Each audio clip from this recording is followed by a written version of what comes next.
Eto, dragi moji, desila se jedna astrološka promjena, onako malo značajnije na nebu, koja će trajati koliko traje prolazak Marsa kroz jedan od zodijačkih znakova, u ovom slučaju znak Jarca, 2,5 meseca. Dakle, juče, 4.1.2024. godine, Mars je ušao u znak Jarca. Mars, planeta akcije, besa, volje, motivacije za životom, također ima u znaku Jarca, ima svoje dostojanstvo, odnosno Mars je egzaltiran u znaku Jarca. Dakle, vraća nam se volja za svim onim što označava znak Jarca. Dakle, polako se mi vraćamo u one redovne životne tokove, vraćamo se sa odmora, vraćamo se na posao i Mars u Jarcu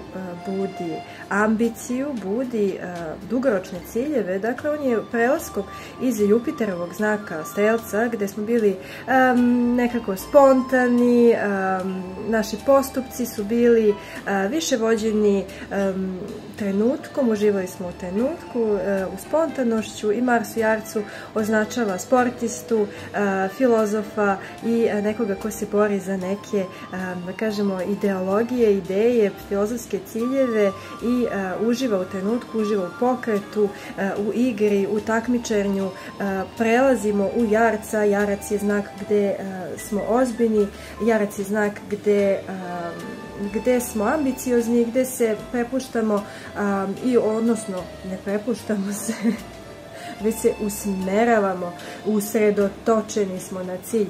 Dakle, Mars u Jarcu kaže trpi sada da bi uspeo u budućnosti, ulaži se u svoju energiju ciljano, usmeri energiju kako bi dugoročno došao do cilja, a cilj Jarca je uvek da se penje uz neku hijerarhijsku lestvicu, odnosno da Jarac, odnosno Saturn,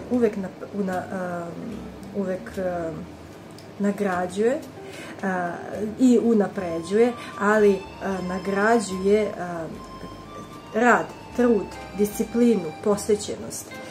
Tako da sada će nam se itekako isplatiti da taktično, da nekako fokusirano i planski i sistematično ulažemo svoje snage, što je Mars, a ovo sve što sam rekla je Saturn, odnosno Jarac. Ulažemo svoje snage i gradimo naše ambicije, to je sve Jarac, ambicije. Tako da prionite na posao, sav trud će vam se isplatiti. Narednih 2,5 meseca su mjeseci u kojima itekako ćemo raditi, ali to će izgraditi nešto dugoročno što ostaje u našem životu. Prave vrednosti koje ostaju da budu tu. Dakle, disciplina je ključna reč narednih 2,5 meseca.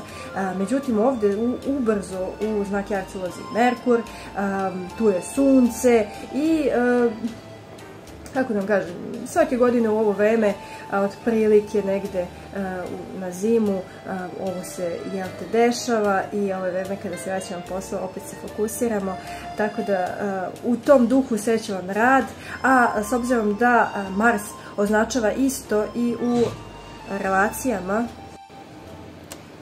ili tim muško-ženskim odnosima, Mars predstavlja onaj muški polaritet, gdje je Venera, koja inače i vlada odnosima, predstavlja ženski polaritet. Venera je i dalje u razigranom Strelcu, dok Mars se vraća na posao, Mars je u Jarcu i Mars je usmeren na dugoročne cilje.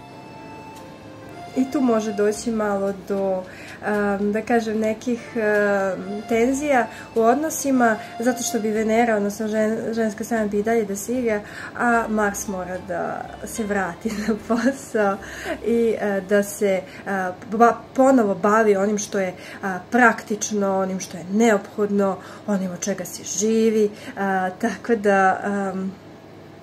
Ali s obzirom da je Mars inače i u muškarcima i ženama predstavlja tu volju, snagu, motivaciju, energiju.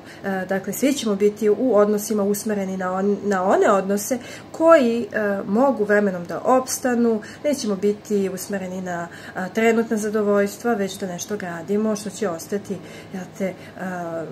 da traje, što će nas vremenom nagraditi i nešto što u našem životu ima vrednost, koja je realna, koja je stabilna, tako da polako postajemo realniji što se tiče i međuljudskih odnosa, ali i što se tiče naših drugih sfera života, gde se ulaže energija. Sad se energija itekako racionalizuje i ulaže se ne onako spontano, već taktički.